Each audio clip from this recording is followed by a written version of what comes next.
Europe 1. Le grand direct de la santé avec autour de la table le docteur Stéphane Clerget, Elisabeth Assayag, Isabelle Quenin et le docteur Gérald Kierzek.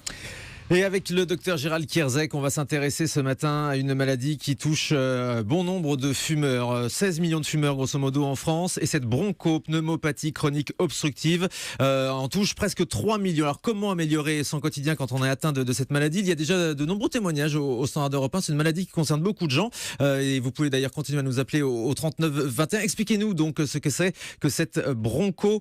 je vais y arriver, Thomas. C'est ça, la bronchopneumopathie chronique obstructive qu'on appelle BPCO, la BPCO. Dans le milieu. Alors, oui, BPCO, c'est dans le milieu. C'est la bronchite chronique. Alors, bronchite, on a vraiment l'impression que ça fait pas peur et pourtant, c'est une maladie qui doit faire peur parce que les fumeurs, à un stade ultime de la bronchite chronique, ce sont ces patients qu'on voit avec les petites bouteilles d'oxygène, vous savez, qui sont insuffisants respiratoires et qui sont obligés, pour les moindres mouvements de la vie quotidienne, d'avoir leurs lunettes d'oxygène parce que sinon, ils ne peuvent absolument plus se déplacer ou absolument plus marcher. Donc, c'est pas du tout une bronchite comme on a tendance à banaliser en disant c'est une petite bronchite, ça va passer. Là, c'est vraiment quelque chose de chronique. Et d'ailleurs, la définition, c'est ce qu'on a tendance là aussi à banaliser sous la forme de toux du fumeur. Ça commence par de la toux qui va être 3 mois dans l'année. C'est-à-dire, si vous levez le matin, vous toussez, et je vois Thomas qui me fait des yeux en disant oula, est-ce que je suis dans les critères? 3 mois dans l'année pendant 2 années consécutives, c'est déjà la définition de la bronchite chronique obstructive. Ça, c'est le premier stade. Et puis, tout de quoi vous voulez parler. Le deuxième stade, c'est cette accumulation d'inflammation, de mucus, de sécrétion que le matin il faut sortir. C'est pour ça que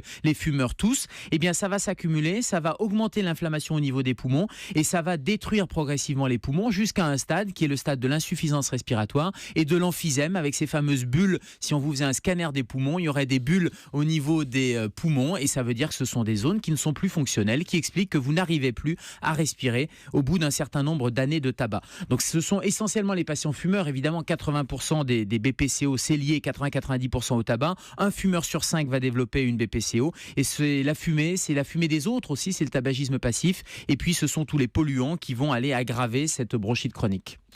Effectivement, c'est pas très rassurant pour tous les fumeurs. Parce que... Oui, mais la bonne nouvelle, c'est qu'on a la cause. Il y a tellement de maladies où on n'a pas la cause et on ne peut pas arrêter les choses. On sait d'où ça vient. Et surtout, quand on pense tabac, on pense cancer. Mais cancer, c'est assez loin dans l'esprit des gens. Là, c'est très concret quand même. Et tous les fumeurs qui nous écoutent et qui toussent le matin, c'est peut-être déjà de la bronchite chronique. Et ça veut dire qu'il faut aller faire un tour chez son médecin et chez son pneumologue pour aller tester son souffle, pour aller faire des épreuves fonctionnelles respiratoires et aller voir déjà l'état de ses bronches, puisque c'est les bronches qui sont déjà dans un état de bronchite, d'inflammation. Premier stade d'insuffisance respiratoire. Généraliste tout d'abord? Oui, on va voir son médecin généraliste qui prescrira des épreuves fonctionnelles respiratoires. On vous fera souffler dans une machine.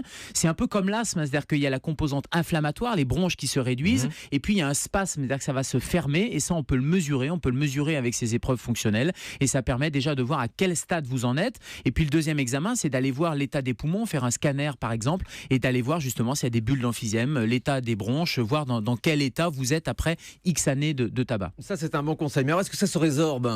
Est-ce qu'on peut y faire quelque chose? Oui, ça se résorbe. Et j'allais dire, c'est ça la bonne nouvelle, c'est qu'on connaît la cause et c'est réversible. C'est-à-dire que si vous êtes à un stade suffisamment précoce, vous arrêtez de fumer, vous allez retrouver, peut-être pas des poumons de jeune homme, mais vous allez récupérer des poumons dans un état fonctionnel. Il n'est jamais trop tard pour arrêter de fumer? Non, au stade de bronchite chronique, vous allez de toute façon toujours améliorer la situation. Alors, ça ne veut pas dire que vous allez récupérer ad integrum, comme on dit dans le milieu aussi, l'état des bronches, parce qu'il y a eu une inflammation pendant des années, il y a eu de l'hypersécrétion, mais en tout cas, l'arrêt du tabagisme va permettre de retrouver des capacités respiratoires. Donc ça, c'est extrêmement important de le signaler parce que c'est vraiment une bonne nouvelle, de limiter la toux. Et puis, si vous êtes vraiment à un stade de bronchite chronique avancé, il y a des médicaments là aussi pour aller améliorer, pour aller fluidifier, pour aller ouvrir les bronches. Et puis, quand il y a le stade de bronchite chronique avancée d'insuffisance respiratoire, il y a parfois de l'oxygène, alors qui peut être de l'oxygène soit temporaire, certaines périodes dans la journée ou la nuit. Et puis, quand vous allez arrêter le tabac, améliorer vos capacités respiratoires, on peut espérer diminuer cette oxygénodépendance, ce besoin d'oxygène. Ce sont des patients qui ont besoin de corticoïdes aussi, puisqu'il y a de l'inflammation, donc on va donner des corticoïdes qui sont remis de plus en plus en cause parce qu'il y a des complications avec les médicaments, il y a des complications avec la bronchite et il y a des complications avec les médicaments, et notamment les corticoïdes donnent plus de pneumonie, d'infection, de surinfection, parce que la BPCO, non seulement ça donne des difficultés à respirer, mais ça donne des risques de surinfection par des bactéries. Et puis là, on est en pleine période de grippe.